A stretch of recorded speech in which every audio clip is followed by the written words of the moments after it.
Meus irmãos, a paz do Senhor para todos. É uma alegria nesta noite estarmos aqui, né? Amém? Talvez estejamos em poucos, mas os que aqui estão vieram porque Deus tem uma palavra para o seu coração. Eu costumo dizer, irmãos, que Deus não tem compromisso com as cadeiras vazias, tá bom? Deus tem compromisso com você. Se você veio aqui, tá? Deus vai te tratar como você. Amém? Talvez a gente pense assim, mas meu Deus do céu, a igreja está vazia, cadê os demais irmãos? Não, querido, você está aqui. Você é importante para Deus. Você fez o esforço, todos os outros também têm seus compromissos. Uns estão estudando, outros estão trabalhando, outros estão viajando, outros estão descansando, outros estão tomando chimarrão, outros estão passeando no shopping, alguns estão jogando bola. Cada um tem o seu compromisso. Alguns estão enfermos, né? O exemplo do irmão Saul está lá acamado, né, irmãos? Então, queridos, os que não vieram aqui não perderam nada. Às vezes a gente diz assim, irmã Creuza, os irmãos perderam a bênção. Não, irmãos, ninguém perdeu a bênção. A bênção de cada um está reservada para o momento que ela será entregue. Aleluia, ninguém perdeu nada. Agora você que está aqui, você é objeto da bênção de Deus para a sua vida. Glórias seja dada ao nome do Senhor nosso Deus. Tome seu assento, querido, glorificando e exaltando a Deus Todo-Poderoso. Amanhã nós teremos o dia com Deus, né? Das 8h30 às 16h30, né, irmã Cruz? Vai ser bênção demais, querido. A igreja vai ser aberta às 8 da manhã e ela só vai fechar as portas às 16h30. Então, durante todo o dia teremos louvor, testemunho, pregação, clamor, intercessão, momento de oração, entendeu? Então, você pode comparecer a qualquer momento, durante o almoço, pela manhã, às 9, 10, 11, 15, qualquer hora, tá bom? Há aqueles que virão pela manhã e vão ficar até a tarde. Há aqueles que virão pela manhã ficarão até o meio-dia. Há aqueles que virão ao meio-dia ficarão até as 2 horas. Muitos virão às 2, vão ficar até às 16h30. Eu não sei qual é o momento que você vai estar aqui, mas se você puder estar aqui, venha, porque amanhã será um dia de muitos milagres aqui nesta casa. Aleluia, casa de Deus, casa de oração. Ao evangelista Milton, né, que Deus abençoe, né, você e sua família, né, que estão aqui em Foz do Iguaçu, descansando certamente, né, saindo um pouco da rotina, e aprove Deus estar com a gente aqui nesta noite. Que Deus abençoe a vossa estada aqui, né? Também quero louvar a Deus pela vida do Dr. Carlos Eduardo, que Deus abençoe, né? Passará a congregar aqui no Templo Central, e no domingo também nós vamos receber aqui, juntamente com demais irmãos que serão recebidos em comunhão aqui no domingo à noite. Domingo é a ceia do Senhor, né? E também pela manhã teremos início ao segundo trimestre da escola dominical e vamos estudar Romanos. É uma carta muito interessante, irmãos. E eu sei que você que pode e tem condições, venha participar da escola dominical, né? Porque é um momento muito especial para a vida da igreja e para a vida dos irmãos. Vamos ler a palavra do Senhor. Filemão, nós começamos na terça-feira. E hoje nós esperávamos o pastor Isaías, nosso presidente, mas ele chegou à tarde por volta de 14h30, está bastante cansado e até eu pensei que ele estaria com a gente, mas acredito que a partir de amanhã ele retorna aí às atividades, né? Do domingo à noite estará conosco. E mais aprove o Senhor nós continuarmos ou terminar a reflexão que começamos na terça-feira, as 5 lições da carta de Filemão. Abra em Filemão, capítulo único e o versículo de número 1. Vamos repetir novamente a leitura e se você puder compartilhar um versículo, né, vamos ler todo o capítulo novamente, porque assim vai ficar mais claro para nós a reflexão desta noite. Vamos estar de pé mais uma vez, meus irmãos, e fazemos uma leitura compartilhada. Eu vou ler o versículo primeiro e depois cada um pode ler sequencialmente, um após o outro, sempre dando preferência para as irmãs, né?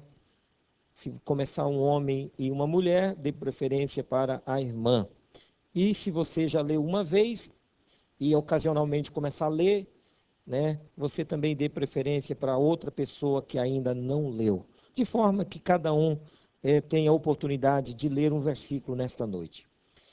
Paulo, prisioneiro de Jesus Cristo, e o irmão Timóteo, ao amado Filemão, nosso cooperador. Versículo 2.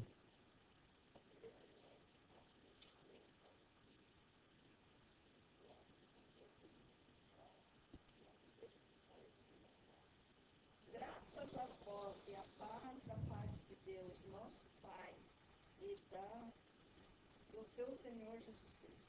Sempre dou graças ao meu Deus, lembrando-me de ti na minha oração.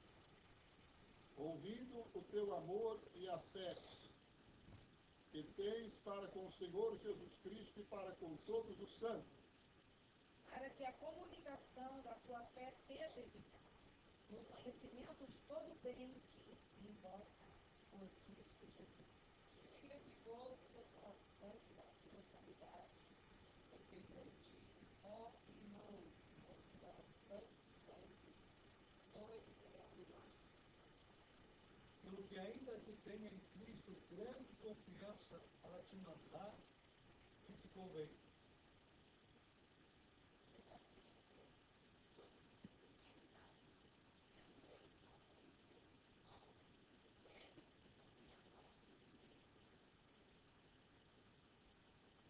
Peço-te por meu filho Onésimo, que gerei nas minhas prisões, o qual no outro tempo te foi inútil, mas agora a ti e a mim muito útil. Eu te tornei a enviar.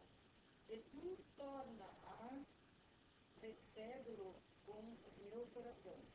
Eu bem o quisera conservar comigo, para que por ti me servisse nas prisões do Evangelho. Mas nada quis fazer sem o teu parecer, para que teu benefício não fosse pelo que fosse, mas pelo Pai. Porque bem pode ser que ele se tenha separado de ti por algum tempo, para que o recobrasse para sempre. 16.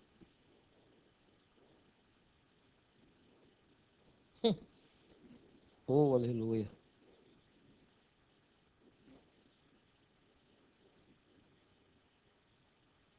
Assim, pois, e tens por companheiro, recebe-o como a mim, a mesmo.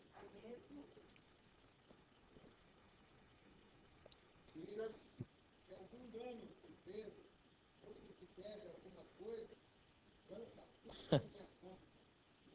Eu, Glória. Paulo, minha própria mão o escrevi. Aleluia. Eu o pagarei para que não dizer que ainda mesmo a ti próprio e a mim te deves. Sim, irmão, eu quisera regozijar-me em ti no Senhor. Reanima o meu coração em Cristo. Escrevi confiado na obediência, sabendo que ainda farás mais do que E juntamente prepara-me também pousada, porque espero que pelas vossas orações vos hei de ser concedido.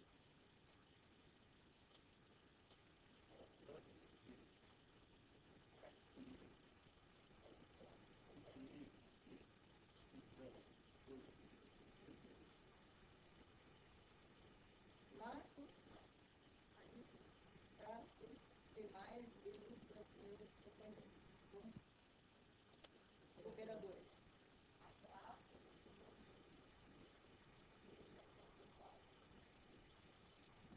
Querido e eterno Deus, mais uma vez, Senhor, nós estamos diante desta palavra poderosa, desta palavra maravilhosa, desta palavra, Senhor, reveladora. Que o Senhor continue falando aos nossos corações, meu Deus, e eu sei que o Senhor tem algo a revelar da tua parte para as nossas vidas. Muito obrigado, ó meu Deus, em nome de Jesus. Amém e amém, Jesus.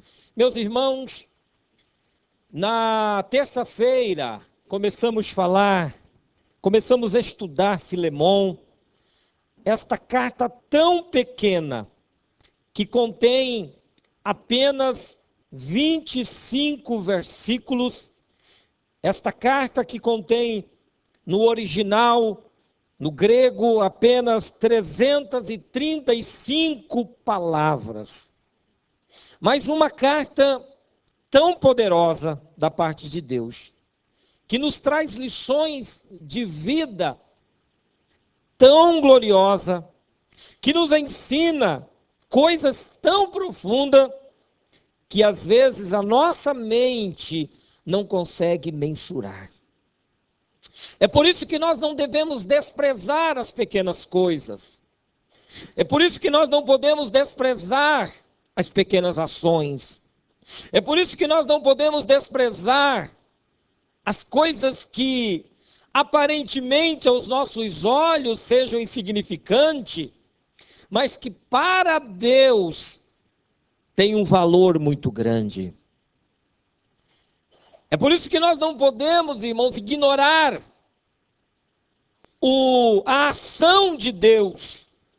E nós precisamos olhar para a vida. Foi isso que nós dissemos na terça-feira passada. Nós temos que aprender, olhar para a vida sobre pelo menos duas óticas. Uma ótica humana, mas também precisamos olhar para os fatos sobre o olhar espiritual. Entendendo que, por detrás de cada ação humana, existe uma ação espiritual acontecendo. Amém, meus irmãos? Nós temos que ter esta capacidade de desenvolver isso em nós, de que no plano humano, no plano material, no plano físico, aquilo que nós vemos, avaliamos, julgamos, pesamos, aquilo que está claro aos nossos olhos, aquilo que nós chamamos de lógica humana, mas também precisamos olhar que por detrás de tudo isso existe um pano de fundo, que por detrás de tudo isso existe um cenário oculto, de que por detrás dos acontecimentos, de uma ação mínima, existe a mão de Deus, aleluia, existe o olhar de Deus, existe o movimentar de Deus, existe a presença de Deus. E quando nós passamos a olhar sobre esta ótica, nós vamos errar menos, nós vamos tirar lições de vidas preciosíssimas que vão nos elevar a um estado de crescimento e a um estado de maturidade espiritual muito grande. Quando a gente olha para Filemon, nós vamos encontrar aqui 5 lições, e eu não vou repetir, né, o que nós falamos no culto passado, mas só para refrescar a nossa mente e a mente dos irmãos que talvez estejam hoje aqui pela primeira vez, que acredito que seja conhecedor desta epístola, ou que já tenha lido esta epístola. Esta carta foi escrita por Paulo por volta do ano 70, quando ele estava preso em Roma, e nesse mesmo período ele também escreve as cartas aos irmãos de Éfeso e também ele escreve aos Colossenses. E esta carta de Paulo, destinada a um irmão, a um crente, a um servo de Deus, mas uma pessoa muito rica, de um poder aquisitivo muito grande, porque Filemão, ele era proprietário, ele possuía escravos, então ele não era uma pessoa pobre na sua época, porque um dono de escravo era uma pessoa que possuía muitas posses, e Filemão, ele, dentre as dezenas de escravos que possuía, ele possuía um homem chamado, aqui a Bíblia fala um nome muito feio, né? Muito esquisito, até para falar, Onésimo. Alguém já colocou Onésimo e um filho aqui, irmãos? Alguém tem um filho chamado Onésimo? Alguém tem um pai chamado Onésimo aqui? Alguém tem um tio chamado Onésimo? Um sobrinho? Alguém conhece uma pessoa aqui chamada Onésimo? O senhor conhece, irmão Juarez? Hã? Um primo seu? O único? Eu nunca ouvi. É a primeira vez que eu fico sabendo que uma criatura, depois desse Onésimo, seja chamado Onésimo. Onésimo, irmãos, ele era... E interessante que o nome Onésimo significa aquele que é útil, né? Até então, inútil, mas é aquele que é útil. Ele era escravo e ele foge de Filemão. E eu disse para os irmãos que, de acordo com as leis da época, um fugitivo, né, um escravo fugitivo, ele poderia pegar uma pena perpétua ou morrer, dependendo da forma com que ele fugiu. E tudo indica aqui que Onésimo, ele causou muitos males para Filemão, e ele foge de Filemão. E ele é preso lá em Roma, e ele vai parar no quadrado em que está Paulo.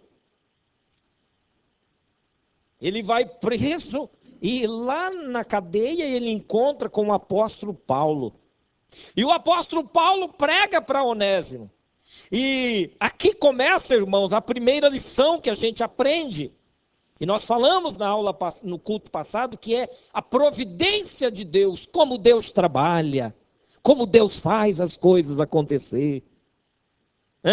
Olha onde vai parar Onésimo. Às vezes, irmãos, o que para você é ruim, o que para você é mal, para outras pessoas é uma oportunidade de salvação. Por isso, nunca tenha dó de ninguém quando está doente.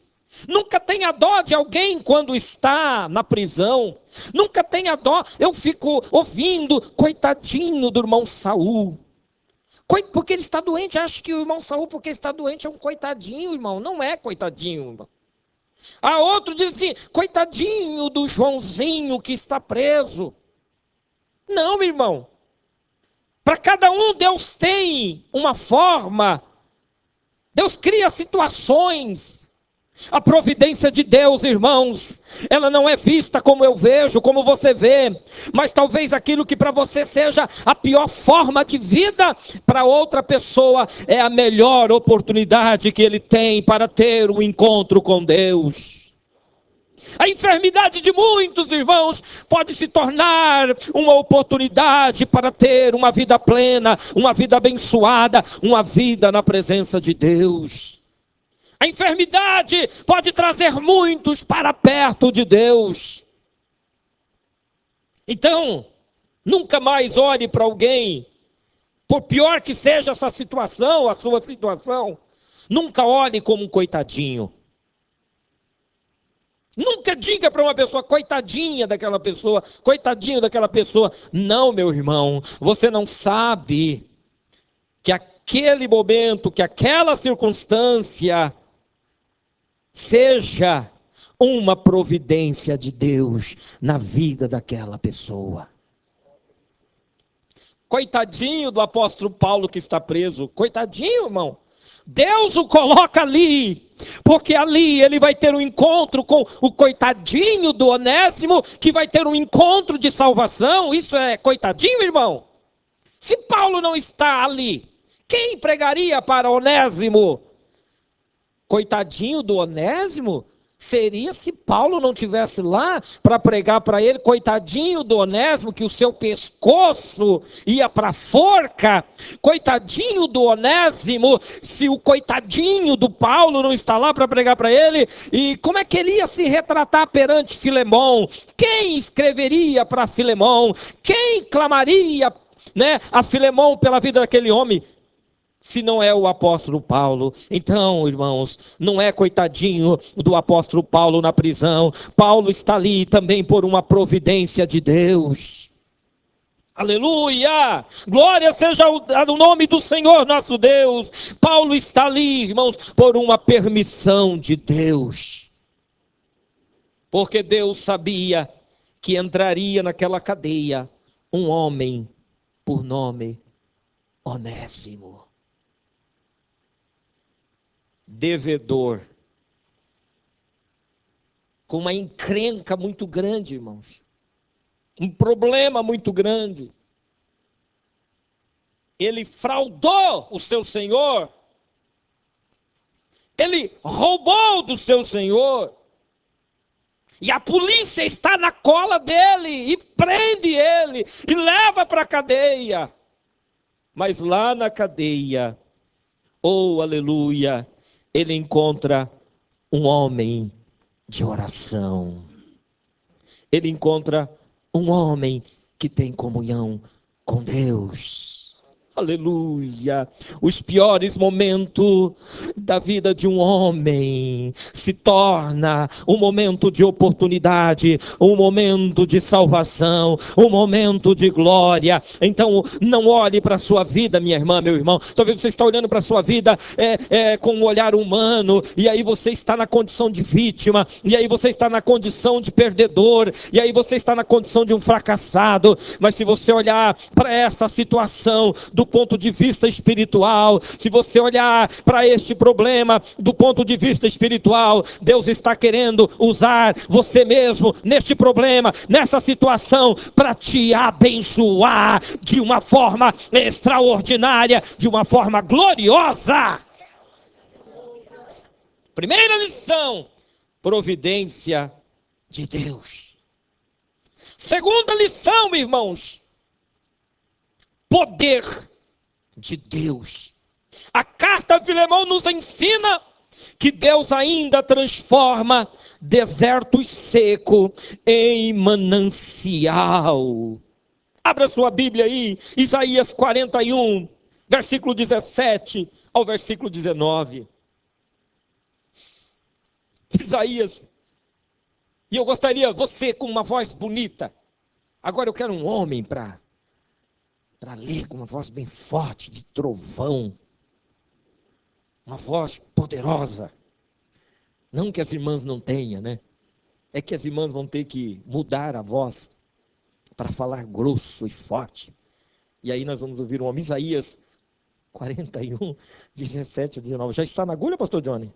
Então, por favor, o senhor quer ler aqui na luz? Os aflitos buscam água, e não as há, e a sua língua se seca de sede.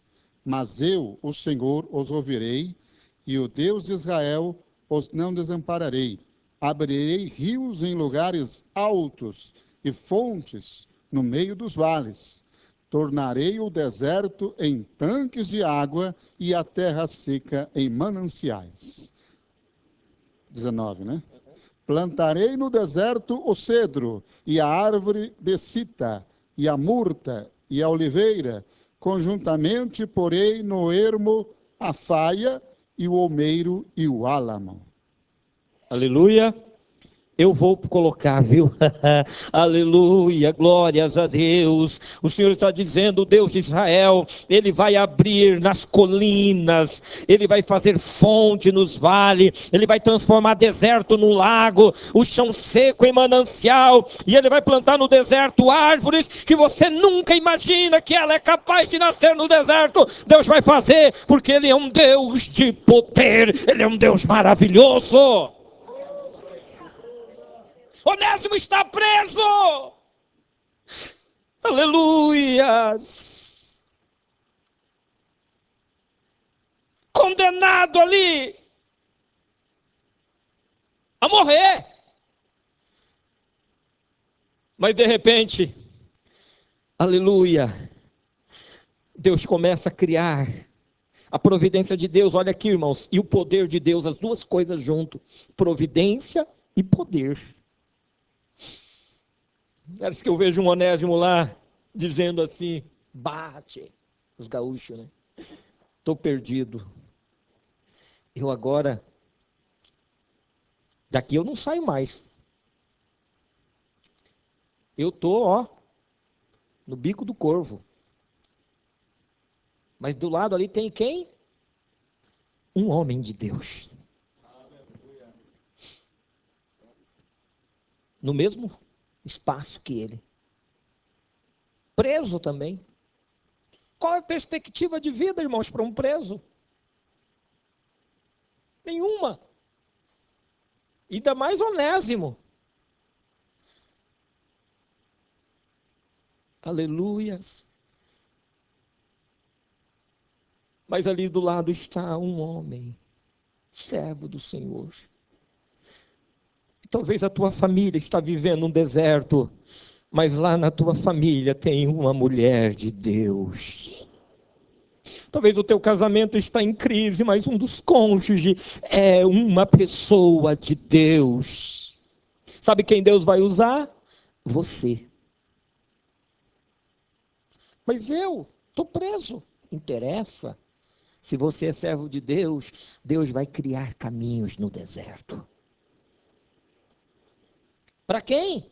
Para abençoar o outro. Você sabia, irmãos, que às vezes a situação na nossa vida, que para nós é uma, vou abrir aspas, desgraça, mas que se torna bênção na vida do irmão? Paulo está preso, irmãos. Olha, misericórdia, terrível. Mas agora Paulo é instrumento de Deus para abençoar.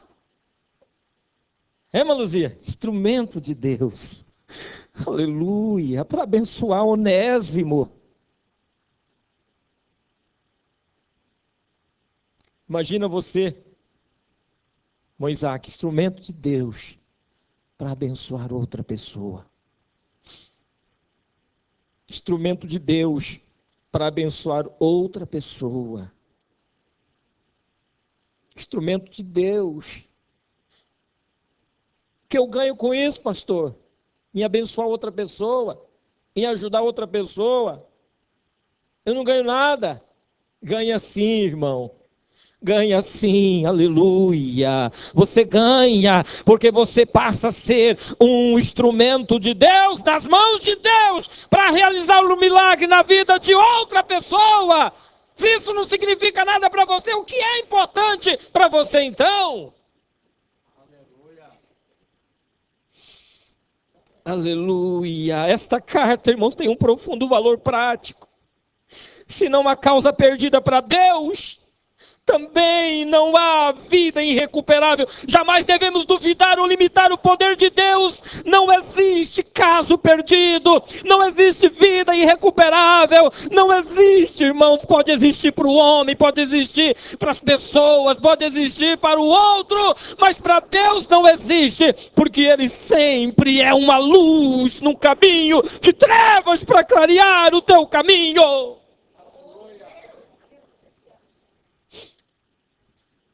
Eu mesmo, o Eterno, o Deus de Israel, não te abandonarei.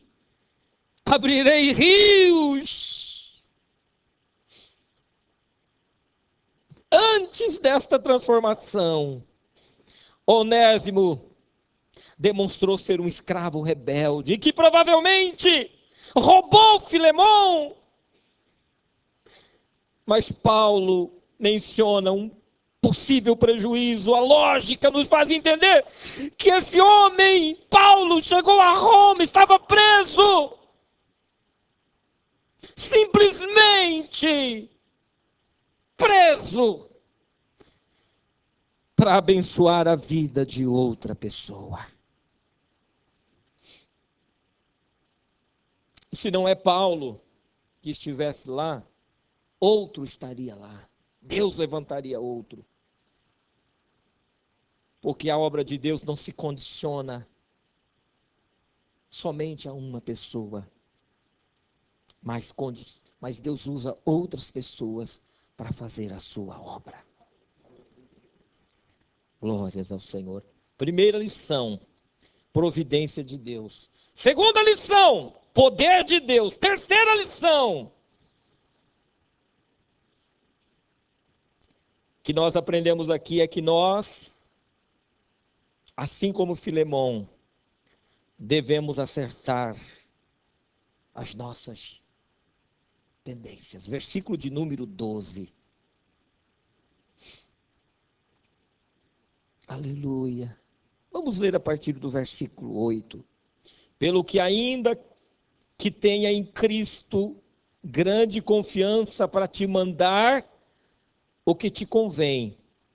Todavia peço-te antes por caridade, sendo eu tal como sou Paulo, o velho, e também agora prisioneiro de Jesus Cristo. Peço-te por meu filho Onésimo, que gerei nas minhas prisões, o qual, noutro tempo, olha o que Paulo está dizendo a Filemão a respeito de Onésimo.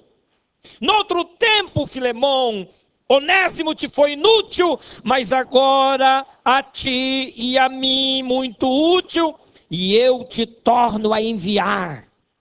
E tu torna a recebê-lo como ao meu coração. Filemão, irmãos, era um crente da cidade de Colosso. O senhor de escravo já disse isso. E é o que Paulo diz. Parece que Filemão não era um mau patrão. Provavelmente um bom patrão. Mas agora existe uma pendência. E somente Filemão seria capaz de perdoar ou simplesmente ignorar. Havia uma pendência. Deixa eu falar para vocês, irmãos. O Evangelho de Jesus Cristo perdoa os nossos pecados, sara as nossas feridas, mas deixa as cicatrizes. Onésimo só poderia ter o perdão se Filemão quisesse dar. Havia uma pendência. Havia, como diz, uma pendenga. E o Evangelho de Cristo, irmãos, não joga para debaixo do tapete o nosso passado. O Evangelho de Cristo não joga para debaixo do tapete as nossas mazelas. Pelo contrário, ela é colocada numa carta. E Paulo diz a Onésimo: Onésimo, eu vou enviar uma carta para Filemão. Filemão tem o direito de perdoar você ou de não perdoar. Se ele te perdoar, você sai da prisão. Se ele não te perdoar, você está morto, perdido. Mas eu vou escrever uma carta.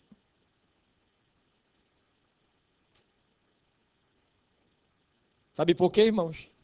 Paulo escreve a carta porque ele sabia que Filemão era convertido. Ele sabia que Filemão tinha um coração perdoador. Ele sabia que Filemão seria capaz de estender a mão e perdoar. Sabe o que está faltando hoje, irmãos? Pessoas capazes de perdoar. Nós somos crentes, irmãos, mas nos prendemos muito no nosso direito. O direito me assegura isso, então eu vou seguir o que eu tenho o direito de fazer. Mas há momento em nossas vidas, irmãos, que nós precisamos fazer, não o que a razão manda fazer, mas fazer o que Deus manda a gente fazer. Filemão, por direito, poderia simplesmente rasgar a carta e devolver de volta, dizendo: Paulo, não misture as coisas, você está misturando as coisas, você está misturando negócio com fé. Eu sou crente, mas eu sou empresário, eu sou um homem de negócio. Ele me deve, ele vai me pagar tintim por tintim. Poderia até dizer: esse vagabundo me roubou, esse vagabundo me fraudou, agora ficou crente, está dando um de santinho aí. Você não conhece cabra, rapaz. Você não conhece. Você está fazendo isso, Paulo, porque você nunca foi dono de escravo. Mas se coloca no meu lugar, Paulo. Vamos para Isaías. Oh, glórias ao Senhor nosso Deus. Isaías 40 e 3. Versículo 25.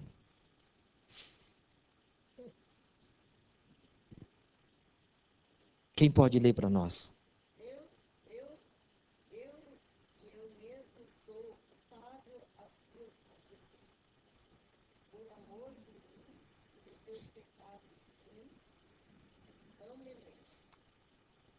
Eu mesmo sou o que apaga as tuas transgressões por amor de mim, e dos teus pecados não me lembro mais.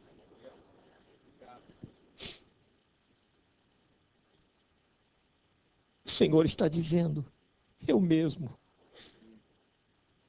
Eu acredito que Filemão, pela revelação de Deus,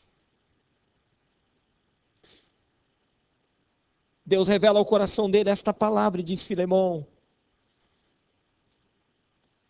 eu apago todas as transgressões do homem. E você não vai perdoar Onésimo? A vida dele está nas tuas mãos. Eu acredito que o Espírito Santo, irmãos, tocou profundamente ao coração de Filemão, e Filemão, tocado por um sentimento de Deus, por um sentimento de amor, por um sentimento profundo, aleluia, ele estende o perdão para Onésimo. Quem sabe, irmãos, Onésimo conversou muito com Paulo. Eu não vou voltar, eu estou com medo, eu posso receber o não, eu causei muitos prejuízos. Mas Paulo está dizendo: vai, Onésimo, porque Deus me colocou aqui como um porta-voz do Evangelho. E eu tenho certeza que o perdão de Filemon será estendido para você, e você será perdoado, mesmo que você continue sendo um escravo, mas você será um escravo livre, e não haverá mais nenhuma pena de morte sobre os teus ombros. Aleluia, glórias a Deus. Qual é a pendência que você tem com o Senhor teu Deus? Eu disse para os irmãos no culto passado, e vou repetir, que o apóstolo Paulo aqui, ele é alguém que está intervindo numa situação. Ele está sendo usado por Deus, o instrumento de Deus. Ele está intercedendo diante de Deus, fazendo um trabalho importante em favor de um pecador. Simplesmente para ajudar um pecador. Mas agora, um pecador convertido na pessoa bendita de nosso Senhor e Salvador Jesus Cristo. Aleluia. Quarta lição, irmãos. Eu já olhei para o relógio, o tempo já está mandando parar. Versículo 14. Mas nada quis fazer sem o teu parecer, para que o teu benefício não fosse como por força, mas voluntário. Falamos aqui que Filemon fosse um bom patrão. E agora tento imaginar como Filemon, diante dessa situação descrita por Paulo, está. É provavelmente que Filemon dissesse: aquele maldito cuspiu no prato. Tentei ajudá-lo. E você pode estar se perguntando assim: irmão Paulo, eu fui injustiçado, eu fui traído, eu fui enganado por esse infeliz. Mas agora, eu estou diante de um pedido que alguém está fazendo para mim, precisando de uma oportunidade. Eu vou estender as mãos e eu vou perdoá-lo. Eu vou perdoá-lo. Aleluia. Porque diante da oração do Pai Nosso que estais nos céus, aleluia, não tem como eu negar. Por quê? Porque eu vou perdoar assim como o Senhor também perdoa as nossas dívidas. Eu também preciso perdoá-lo e liberá-lo para que ele seja um homem livre. Por último, irmãos, não dá tempo de falar mais. Nós aprendemos aqui, queridos, sobre o poder do Evangelho. O Evangelho rompe barreiras, o Evangelho quebra paradigmas, o Evangelho vence preconceitos. O Evangelho, irmãos, está acima de qualquer conceito humano. O Evangelho de Cristo, ele é poder de Deus. Poder que cura, poder que transforma, poder que liberta, poder que muda a situação. E um dia nós também, na condição de Onésimo, devedores, pecadores, condenados, fomos alcançados por este mesmo Evangelho. A capacidade do Evangelho não é o benefício que ele nos traz. Sim, é também. O Evangelho traz muitos benefícios. Mas a maior grandeza do Evangelho, irmãos, é o poder que ele tem de operar no coração das pessoas. Pessoas que você não daria R$1 por ele. Mas o Evangelho de Cristo, ele é capaz de fazer isto. O Evangelho de Cristo, ele vence barreiras intelectuais, culturais, políticas, sociais. Ele vai além do pensamento humano. Ele atravessa os limites do valor monetário, financeiro. Ele vai aonde você não imagina. Talvez aonde tem uma pessoa agora, a esse momento, perdida, triste, angustiada.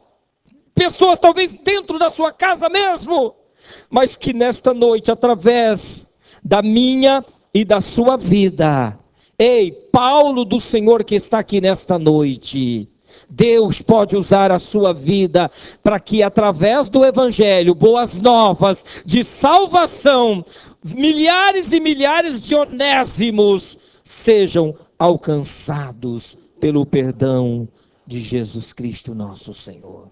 Coloque de pé nesse momento. Aleluias. Aleluia.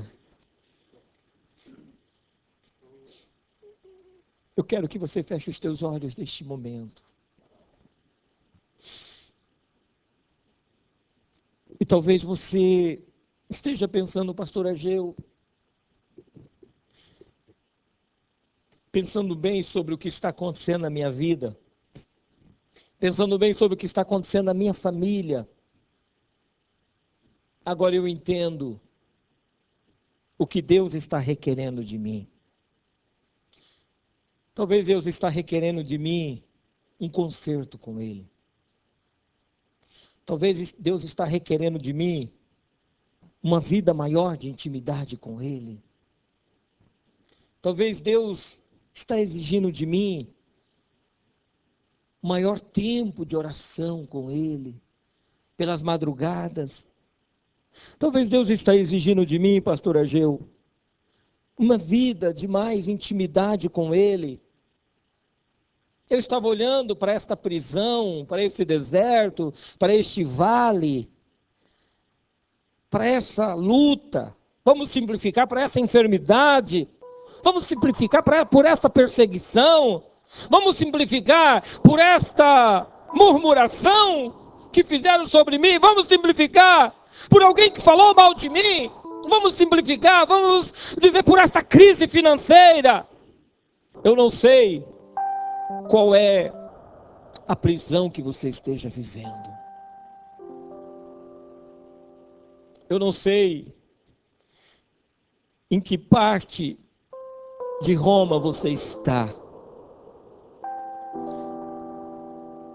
E você está olhando só para você, se esquecendo que do teu lado tem um Onésimo, que do teu lado tem um pai, uma mãe, um tio, um sobrinho, um filho, um amigo, um estranho, um desconhecido. E você está lutando com esta prisão. Você está questionando esta prisão. Mas eu quero te lembrar que você é um Paulo. Sim, um Paulo do Senhor. Poderia até dizer, né, irmã Paula? Uma Paula do Senhor. Um alguém que foi levado para este lugar, colocado neste lugar. E que até hoje, o que você tem dito, não é feito o que o apóstolo Paulo fazia, quando ele estava nas suas prisões. Paulo cantava, você não canta mais. Você está nessa prisão, machucando as tuas mãos por causa das algemas que te prendem. Você está se batendo por causa dos grilhões que esta prisão, talvez financeira, que esta prisão, talvez esta enfermidade, eu quero retratar para você, eu não sei o que é a prisão que você está vendo, eu estou tentando simplificar, estou tentando trazer para o contexto da sua vida. Talvez essa prisão seja o filho que está distante, talvez essa prisão seja uma conta que você vai pagar amanhã e que você não tem o dinheiro. Mas eu quero que você olhe para esta prisão como uma grande oportunidade de Deus para a sua vida. Você consegue visualizar pela fé o Onésimo que está junto contigo? Não sei, talvez você não está entendendo nada do que eu estou dizendo. Você só está olhando para você e se esqueceu que você tem um esposo. Você se esqueceu que você tem um filho. Você se esqueceu que você tem uma filha. Você se esqueceu que você tem um parente. E você se esqueceu que você tem alguém do seu lado querendo ouvir de você uma palavra de esperança, uma palavra de alento, uma palavra de alegria. Alguém que não conhece a Jesus como você conhece, alguém que nunca teve uma experiência com Jesus que nem você tem. Você já falou em línguas estranhas, você já chorou, você já cantou, você já profetizou, você já pregou, você já fez alguma coisa boa em relação ao evangelho que um dia foi pregado para você. Mas esta prisão está matando você. Esta prisão está sufocando você. Mas do seu lado tem alguém que talvez amanhã pode ser morto. E que a libertação desta pessoa só depende de uma atitude sua. Pregue para ela. Fale de Jesus para ela. Diga alguma coisa de Jesus para o Onésimo que está junto de você. E o Onésimo, você vai ter um trabalho a mais. Você vai ter que escrever uma carta. Você vai ter que enviar para Filemão. Mas eu quero te dizer que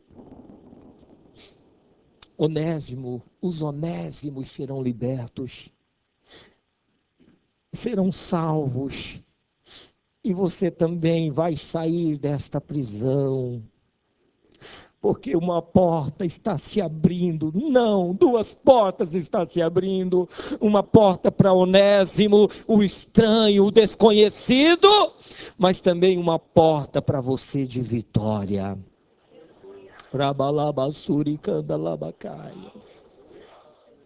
E você vai crescer tanto diante desta prisão, que mesmo chegando um dia, você vai poder dizer como o apóstolo Paulo disse: eu combati o bom combate. Você vai poder dizer: eu acabei a carreira, mas eu guardei a minha fé.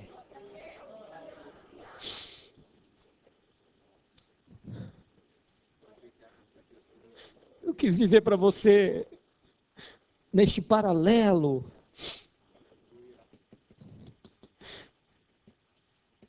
que você pode transformar esta prisão. Escute bem o que eu estou te dizendo pela palavra de Deus. Esta prisão que você está vivendo, quando você se tornar proativo, quando você tiver a iniciativa, viu, Jota? De olhar para o sofrimento de alguém que está do teu lado. Você só sabe olhar para você, você só sabe falar de você, você só sabe reclamar de você, você só sabe dizer de você. Mas quando você enxergar um Onésimo do teu lado, junto de você, ele vai ser o segredo da tua vitória para a sua vida. Levante a tua mão para o céu.